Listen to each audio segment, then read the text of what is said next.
चलो देखो आपके पास क्वेश्चंस क्या क्या है। ये क्वेश्चन है, आपको बोलता है अल्फा बीटा जीरोस है पॉलिनोमियल के such that alpha plus alpha beta -2/3 है। अल्फा बीटा की के की वैल्यू निकालनी है। तो अल्फा प्लस बीटा जो होता है वो आपके पास होता है -b/a, मतलब -2 होगा। और अल्फा बीटा की वैल्यू होती है c/a, मतलब k/3 होगी। मतलब इसकी जगह पर मैं डाल सकता हूँ -2, और इसकी जगह पर मैं डाल सकता हूँ k/3 इज इक्वल टू -2। इसको पहले चलो एलसीएम ले लेते हैं, -2/3 एलसीएम ले लेते हैं। -6 plus k/3 is equal to -2/3, 3 से 3 कैंसिल हो गया, -6 इधर जाएगा तो k की value -2 + 6 which is equal to +4। मतलब ऑप्शन कौन सा आया आपका? बी ऑप्शन आ गया। ठीक है।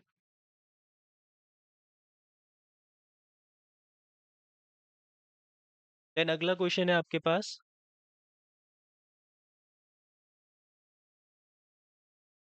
ये वाला। इसमें आपको बोलता है if x is equal to 1 and y is equal to 2 is the solution of the pair of linear equation 2x minus 3y plus a is equal to 0 and 2x plus 3y minus b is equal to 0, then अभी ये 1 और 2 जो है ना वो इन दोनों को ही satisfy करेंगे क्योंकि इसी का सोल्यूशन है ये, है ना? क्योंकि इंटरसेक्टिंग लाइन होगी, इसका सोल्यूशन होगा। मतलब अब x की जगह पर 1 डालो, y की जगह पर 2 डालो, plus a is equal to 0। तो 2 minus 6 plus a is equal to 0, तो यहाँ से a की वैल्यू +4 आ जाएगी। और यहाँ पे 2 इंटू एक्स की जगह 1, वाई की जगह 2, देन उसके बाद -b इज इक्वल टू 0, तो ये हो जाएगा 2 + 6 इज इक्वल टू b, तो b की वैल्यू आ जाएगी 8। इन दोनों में जो रिलेशन बन रहा है वो a is equal b is equal to 2a का रिलेशन बन रहा है ना? a is equal to sorry b is equal to 2a, मतलब ऑप्शन कौन सा है आपका? बी ऑप्शन सही है। चलो देखो, the mid point of the line segment of this, अभी the mid point of this line segment lies on, अभी ऐसे बता नहीं सकते कहाँ लाई करेगी, हम इसका मिड पॉइंट फाइंड कर लेते हैं। मिड पॉइंट निकालने का तरीका होता है आपके पास x1 + x2/2 और y का y1 + y2/2, मतलब -4 + 4/2 विच इज 0, मतलब एक y एक्सिस पर लाई कर रहा है इतना। तो अगर अगले वाला निकालते हैं तो y की वैल्यू होगी 5 + 6/2 विच इज इक्वल टू 11/2। तो ओरिजिन नहीं है ना? y एक्सिस ही आपका आंसर है। तो ऑप्शन बी आपका सही है।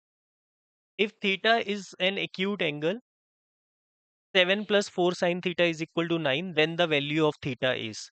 अभी बोलता है जब if the theta is acute angle, और मुझे ये बोलता है एंड देन बोलते हैं थीटा की वैल्यू बताओ, तो बस कुछ नहीं है, सिंप्लीफाई करो हम, है ना? 4 sin theta is equal to 2, तो साइन थीटा आ जाएगा 2/4, मतलब 1/2, और साइन आपका 1/2 जो होता है वो 30 डिग्री पर होता है, तो थीटा की वैल्यू कितनी है आपकी? 30 degree. Option the value of tan square theta -1/cos into secant theta is. तो देखो tan square theta minus minus ये सीकेंड हो जाएगा, तो सीकेंड स्क्वायर थीटा आ जाएगा। और आपको पता है आइडेंटिटी है, secant square theta minus tan square theta is equal to 1, तो इसका आंसर क्या होगा? -1, ऑप्शन सी, क्योंकि secant square minus tan square है इसका। ठीक है, तो ऑप्शन सी इसका आंसर है। आपको बोलता है कि इन दोनों का HCF m है और इन दोनों सेम नंबर्स का LCM n है, तो मुझे इसकी वैल्यू निकालनी है n-7m की। तो निकाल लेते हैं, 98 के फैक्टर्स बनाओगे तो ये 2 इंटू 7 मतलब 7 का स्क्वायर, है ना? 2 इंटू 7 का स्क्वायर, देन उसके बाद 28 होता है, 4 इंटू 7 होता है, 4 7 28, तो 2 का स्क्वायर इंटू 7। तो HCF होगा, छोटा नंबर लेना होता है पावर में, तो 14 आएगा। और एलसीएम होगा, बड़ा नंबर लेना होता है पावर में, और अनकॉमन सारे, तो 4 इंटू 49, है ना? तो 4 इंटू 49 196। ठीक है, तो ये मेरे पास n दिया हुआ है और ये मेरे पास m दिया हुआ है। तो n-7m की वैल्यू होगी 196 माइनस 7 इंटू 14, तो 196 माइनस 98, तो 98 आंसर आ जाएगा, ऑप्शन सी इसका आंसर है। The tangent of the extremities, the tangent of the extremities of the diameter of a circles are always, जो टेंजेंट होती है डायमीटर के एक्सट्रीम की, ये तो एनसीईआरटी का क्वेश्चन है, हमेशा क्या होती है? पैरेलल होती है। आपस में पैरेलल होती है टेंजेंट्स, है ना? तो वैसे ये पॉइंट ऑफ कांटेक्ट रेडियस के साथ परपेंडिकुलर का रिलेशन बनाती है, ऑल्टरनेट एंगल्स दोनों 90 आ जाते हैं, तो ये पैरेलल हो जाती है। तो option A. In a triangle ABC and DEF, angle B और ई इक्वल है, मतलब दो ट्राइंगल है, एक ट्राइंगल एबीसी है और एक ट्राइंगल है डीईएफ है। बी जो है वो ई के इक्वल है, एफ जो है वो सी के इक्वल है, मतलब सी और एफ आपस में इक्वल है। डबल ए से तो सिमिलर हो ही गया ये, है ना? और बोलता है कि जो ए बी है वो 3 टाइम्स ऑफ डीई है, बट सिमिलर ही होंगे ये, क्योंकि डबल ए से कॉन्ग्रुएंट नहीं हो सकते, क्योंकि कॉन्ग्रुएंट के लिए तो साइड रेशो में नहीं होती है, इक्वल होती है, बराबर होती है। इसमें तो एक रिलेशन बता रहा है वो। तो congruent but not similar, congruent as well as similar, neither congruent nor similar, similar but not congruent. -1 की पावर n प्लस -1 की पावर 8, -1 की पावर n प्लस -1 की पावर 8 इज इक्वल टू 0 बोल रहा है। देखो इसका आंसर तो पॉजिटिव हो जाएगा क्योंकि पावर इवन है, तो इसका आंसर नेगेटिव होना चाहिए, तभी तो मेरा आंसर 0 बनेगा। और आंसर नेगेटिव इसका तब आएगा अगर ये क्या होगा, ऑड नंबर होगा। मतलब ऑप्शन क्या है? सी ऑप्शन है। Two polynomials are shown in a figure below, the number of distinct zeros of the both polynomials is. दो पॉलिनोमियल है, देखो एक तो ये वाला पॉलिनोमियल होगा जिसके जीरोस ये दो हैं, और एक ये वाला पॉलिनोमियल है जिसके जीरोस ये दो हैं। दोनों के दो दो जीरोस हैं और दोनों अलग अलग हैं, है ना? तो बोलता है two polynomials are shown in a graph below, the number of distinct zeros of both polynomials is 2। उसने सम नहीं बोला कि सम बताओ, उसने बोले number of distinct zeros of the both polynomials is. वैसे तो सेम सेम ही है दोनों के वो तो दो दो ही आएगा आंसर, दो ऑप्शन सही।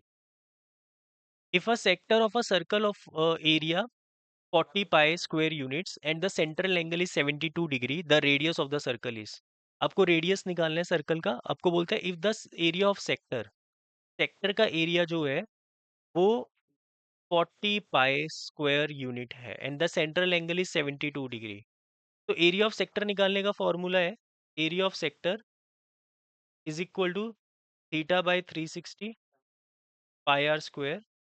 तो 72/360 पाई, आर की वैल्यू निकालनी है, आर स्क्वायर, और ये मेरे को 40 पाई दिया हुआ है। पाई से पाई कट जाएगा, और 36 का डबल होता है 72, ये कट के 5 हो जाएगा, ये यहाँ पर आ जाएगा तो 200 हो जाएगा आर स्क्वायर। तो आंसर आएगा r is equal to 10 units, है ना?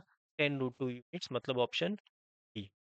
इसमें बोलता है in a figure P A is the tangent from the external point. P A जो है ये एक्सटर्नल पॉइंट से टेंजेंट है, ये हमने क्वेश्चन बहुत बार किए हैं।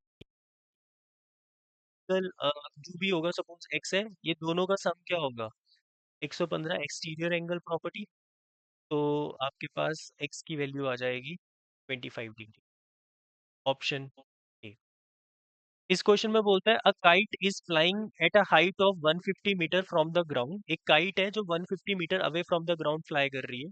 सपोज यहाँ पर आपके पास एक काइट है, ठीक है, इसका distance 150 metre away from the ground है, एंड बोलता है it is attach to the string to the angle 30 degree. ये 30 डिग्री का एंगल है, मुझे लेंथ ऑफ द स्ट्रिंग निकालनी है। 90 डिग्री के सामने वाली साइड हाइपोटेन्यूज होती है, एंगल के सामने वाली साइड परपेंडिकुलर होती है। पी और एच में रिलेशन आपको साइन देता है, तो sine P by H, sine P by H होता है 1/2 इज इक्वल टू पी मेरा 150 है, एच मुझे निकालना है, क्रॉस मल्टीप्लाई, तो एच की वैल्यू कितनी आ जाएगी? 300 metre, option. piece of wire is 20 meter long is bent in the form of arc of a circle of radius 60 pi। a piece of wire, एक वायर है जो 20 सेंटीमीटर लॉन्ग है, उसको हमने एक सर्कल की आर्क की फॉर्म में बेंड कर दिया। मतलब जैसे हमने सपोज यहाँ से एक सर्कुलर आर्क बना दी, और तो इसकी लेंथ भी 20 सेंटीमीटर ही होगी, और इसका जो रेडियस है वो आपको 60 बाय पाई दिया हुआ है। मतलब ये जो रेडियस है ये 60 बाय पाई दिया हुआ है। The angle subtended by the arc at the centre of the circle, मुझे ये एंगल निकाल। तो इसमें लेंथ ऑफ आर्क का फॉर्मूला लगाओगे, that is theta by 360 into 2 pi r. तो एल मेरे को दिया हुआ है यहाँ पे 20, थीटा मुझे निकालना है, 2 इंटू पाई इंटू आर की वैल्यू 60/पाई, जीरो से जीरो कैंसिल, 60 से 36 कैंसिल करोगे तो 6 बचेगा, ये कट के 3 हो जाएगा, तो थीटा की वैल्यू आ जाएगी 60 degree, option D. assertion reason में आपको बोलता है the probability of selecting a number, probability of selecting a number at random from 1 to 20 is 1। probability of selecting a number, किसी भी नंबर को सेलेक्ट करने की जो probability है, a नंबर मतलब एक नंबर, सपोज मुझे 2 को सेलेक्ट करना है, तो 2 के सेलेक्ट होने की probability क्या होगी? तो ये तो कह रहा है 1 है। For any event if PE is 1 it is called sure event, जो कि बिल्कुल सही है। तो इसका मतलब आपका assertion गलत है, रीजन सही है, ऑप्शन क्या है? D. If we join two hemisphere with same radius, मतलब दो हेमिस्फेयर को अगर मैं ज्वाइन करता हूँ तो एक स्फेयर बन जाता है, जो कि बिल्कुल सही है। Total surface area of sphere is 3 πr², जो कि बिल्कुल गलत है क्योंकि 4 πr² होता है। ऑप्शन सी इसका सही है। आपको बोलते हैं three numbers in AP whose sum is 30, what is its middle term? मुझे इसकी मिडिल टर्म बतानी है क्या होगी।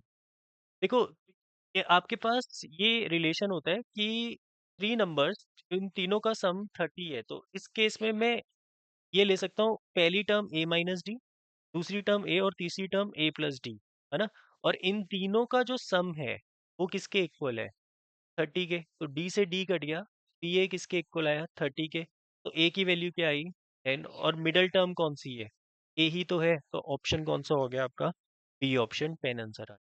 N arc of a circle of length 5 pi centimetre, the sector it bounds has an area of 20 pi centimetre square, find its radius. तो आपके पास एक arc है जिसकी लेंथ 5 पाई है और जो एरिया ऑफ सेक्टर है वो 20 पाई सेंटीमीटर स्क्वायर है। आपको रेडियस निकालना है, तो आपके पास फॉर्मूला है इसका निकालने का। वो फॉर्मूला आपके पास है L is equal to θ/360 into 2 πr। तो मुझे नहीं पता बेटा, क्या नहीं पता? मुझे नहीं पता। इसने मुझे दो चीजें दे दी, लेंथ ऑफ आर्क भी दे दिया और साथ में एरिया ऑफ सेक्टर भी दे दिया। तो एरिया ऑफ सेक्टर क्या होता है? एरिया ऑफ सेक्टर होता है θ/360 इंटू πr², है ना। तो इन दोनों का यूज करके मुझे किसी तरीके से रेडियस फाइंड आउट करना है। तो यहाँ पे ये मेरे पास 5 pi length of arc, θ/360 into πr, इस टू को मैं यहाँ ले गया नीचे। ये लेके जाने का एक रीजन है, मतलब मैं इस पूरी वैल्यू को यहाँ पे यूज कर सकता हूँ। θ/360 इंटू πr लिख दूँ इसको, πr² को। इस पूरे की वैल्यू को मैं अब क्या लिख सकता हूँ? 5 π/2 इंटू आर। और ए की वैल्यू मेरे को कितनी दी हुई है? 20 पाई। पाई से पाई कैंसिल हो गया, 5 4 = 20, तो आर की वैल्यू कितनी आ गई? 8 सेंटीमीटर। हाँ, निकालना पड़ेगा आपको। मतलब पहले यहाँ से आपको थीटा की वैल्यू निकालनी पड़ेगी, वो यहाँ पे फिल करोगे फिर सॉल्व करोगे। जैसे भी है, किसी एक चीज़ को फाइंड करना पड़ेगा। सब्स्टिट्यूशन वाला ही ऐसे भी कर सकते थे, ये थोड़ा इजी करने में अभी है ना। आपको बोलता है अल्फा प्लस बीटा 90 डिग्री है और अल्फा जो है वो 2 बीटा के इक्वल है, तो मुझे cos square alpha plus sine square beta की वैल्यू निकालनी है। तो एलिमिनेशन वगैरह से आप इसको सिंप्लीफाई कर सकते हो, है ना। तो आप इसकी जगह पर क्या कर सकते हो? 2 बीटा लिख सकते हो। 2 beta plus beta is equal to 90, 3 beta is equal to 90, beta is equal to 30 degree. Beta की वैल्यू कितनी है? 30 डिग्री। तो यहाँ पे बीटा की जगह पे 30 डिग्री लिख दो, है ना। Sine square 30 degree. और अल्फा की वैल्यू क्या होगी? 2 इंटू बीटा, मतलब 2 इंटू 30 विच मीन्स 60 डिग्री। तो cos square 60 degree. Cos 60 degree होता है 1/2 का स्क्वायर। साइन 30 डिग्री होता है 1/2 का स्क्वायर। तो 1/4 plus 1/4 which is equal to 2/4। तो 1/2 आपका answer, option B. A card is selected at random from the 52 cards. The probability of the red face card. Face card 12 होते हैं, रेड फेस कार्ड 6 होते हैं, तो 6/52 मतलब 3/26, ऑप्शन डी। आपको बोलता है which of the following rational number is between √5 and √3। तो √3 होता है 1.732 समथिंग, √5 2.23 समथिंग। तो इनके बीच में देखना है, तो ये तो नहीं होगा 1.414, तो बिल्कुल, ये तो √2 की वैल्यू है वैसे भी। अच्छा, 2.3 और ये 2.23 है, तो ये भी नहीं बनेगा। और पाई की वैल्यू 3.14 समथिंग होती है, तो ये भी नहीं बनेगा। तो 1.8 वाला ही बन रहा है इसमें, ऑप्शन डी आपका सही है। ठीक है। अगला क्वेश्चन में बोलता है if the length of the chord of a circle is equal to its radius, अगर कॉर्ड की लेंथ रेडियस से इक्वल है तो ये इक्विलेटरल ट्राइंगल है, तो ये एंगल आपका 60 डिग्री होगा। इक्विलेटरल ट्राइंगल है इसलिए, है ना, क्योंकि कॉर्ड की लेंथ रेडियस से इक्वल है तो सारी साइड्स इक्वल है। The angle subtended by the chord at the centre is 60 degree. Option आपको बोलता है the greatest number which divide 70 and 125 leaving the remainder 5 and 8 respectively. तो क्या करना है इस क्वेश्चन पे, हमें एक ऐसा नंबर ढूंढना है जिनको इससे डिवाइड करने पे रिमाइंडर 5 बचना चाहिए। अगर मैं डायरेक्टली, वैसे तो जो डिवाइड करता है वो एचसीएफ होता है और एचसीएफ ग्रेटेस्ट नंबर ही होता है, तो अगर मैं पहले ही एचसीएफ निकाल दूंगा तो वो तो कंप्लीटली डिवाइड कर देगा इसको, रिमाइंडर छोड़ेगा ही नहीं 5 एंड 8, है ना। तो उसके लिए मुझे एचसीएफ तो निकालना है, बट अगर मैंने सपोज 70 और 125 का एचसीएफ निकाल दिया तो वो तो इसको कंप्लीटली डिवाइड करेगा, वो रिमाइंडर नहीं छोड़ेगा 5 एंड 8। ठीक है, तो इसके लिए हम पहले 5 और जो 1125 है इससे 8 को माइनस कर लेंगे। तो इससे क्या आएगा, 65 आया और साथ में 117 आया। इन दोनों का एचसीएफ निकालेंगे। 65 का प्राइम फैक्टराइजेशन करोगे तो 5 × 13, और 117 की प्राइम फैक्टराइजेशन करोगे तो 2 तो आएगा ही नहीं, 3 आएगा, 3 आएगा। तो ये होता है 9 से जाता है ये, ठीक है, तो 3 × 3 × 13 आ जाएगा, 9 × 13 बन जाएगा। तो एचसीएफ जो होगा वो आपके पास आएगा 13। ठीक है, छोटा कॉमन नंबर लेते हैं तो 13 एचसीएफ है। अब अगर मैं 70 को 13 से डिवाइड करूंगा तो 65 पर डिवाइड करता है ये, तो 5 रिमाइंडर छोड़ देगा, है ना। तो मतलब सही है आपका आंसर, ऑप्शन कौन सा है, ए ऑप्शन सही है। बोलता है a ladder of 14 metre long leans against a wall. एक लेडर है जो 14 मीटर है, lean against a wall 14 metre. If the foot of the ladder is 7 metre away from the wall, find the angle of elevation of the top of the wall. मतलब ये वाला angle निकालना है। Angle के सामने वाली side perpendicular होती है, 90 के सामने वाली साइड हाइपोटेन्यूज होती है, और ये बेस है। बी और एच में रिलेशन कॉस का होता है, तो cos theta is equal to 7/14 B by H मतलब 1/2। और कॉस आपका 1/2 कब होता है, 60 डिग्री, तो थीटा आपका क्या है, 60 degree. Mode mean of the data are 15x and 18x respectively, the median is. Median का फॉर्मूला होता है 3 median is equal to 2 mean plus mode. तो यहां से आपके पास आएगा 3 मीडियन, मुझे नहीं पता, निकालना है, is equal to 2 mean, mean मेरे को 18x दिया हुआ है, प्लस मॉड मेरे को 15x दिया हुआ है, 36x प्लस 15x, 6×5 = 11, 3×4 = 5, 51x। तो 51x 3 को डिवाइड करोगे इसके साथ तो 17x आ जाएगा। तो ऑप्शन कौन सा है आपका, सी ऑप्शन है। What is the mode of the data if the median and mean of the same data is this and this. मेरे पास 3 median is equal to 2 mean plus mode होता है। तो आपको मॉड बताना है, तो मीडियन दिया हुआ है 9.6, मीन दिया हुआ है 10.5, माइनस हो जाएगा इस साइड आकर, इज इक्वल टू मॉड। तो 6×3 = 18, 27 एक 28, -21 इक्वल टू मॉड। तो आपका आंसर आ जाएगा 7.8, ऑप्शन ए। इसमें बोलता है कि tan a कोसिकेंट a का whole square minus secant a into sine a का होल स्क्वायर है, ये किस चीज़ के इक्वल होगा। तो ये आपके पास tan square a cosecant square a minus sine square a secant square a, इसकी वैल्यू पूछ रहा है आपसे। तो इसकी वैल्यू निकालने के लिए हम इसको साइन कॉस में ही कन्वर्ट कर लेते हैं, तो थोड़ा इजी हो जाएगा। Sine square a by cos square a into sine square a, cosecant को 1/साइन लिख लिया, sine square a into cos square a, sine से साइन कट गया, ठीक है। तो यहाँ से आपके पास आया cos square a minus sine square a by cos square a। Cos को मैं सीकेंड स्क्वायर लिख सकता हूँ, साइन बाय कॉस को मैं टेन स्क्वायर लिख सकता हूँ, और secant square minus ten square जो होता है वो किसके इक्वल होता है, 1 के इक्वल होता है। इस क्वेश्चन में आपको बोलता है सम ऑफ जीरोस बताओ, और सम ऑफ जीरोस होता है alpha plus beta which is equal to -b/a, but shuffled है। b आपका 5 है, तो -5 बाय a आपका -7 है। तो 5/7।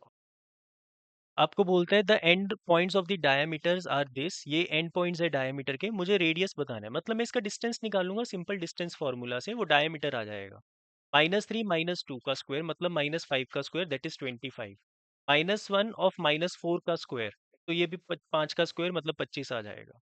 तो ये √50 हो जाएगा विच इज इक्वल टू 5 तो ये डायामीटर है, तो रेडियस आपका होगा 5√2 बाय, प्लस माइनस नहीं होगा क्योंकि रेडियस है, तो ऑप्शन क्या होगा? A option. 11th and 13th term दी हुई है और कॉमन डिफरेंस निकालना है, तो 11th टर्म को मैं लिख सकता हूँ a+10d इज इक्वल टू 39, और 13th टर्म को मैं लिख सकता हूँ a+12d is equal to 45, minus minus minus ये कट जाएगा, 2d इज इक्वल टू 6, तो d की वैल्यू आ जाएगी, और कॉमन डिफरेंस पूछा है तो वो 3 है।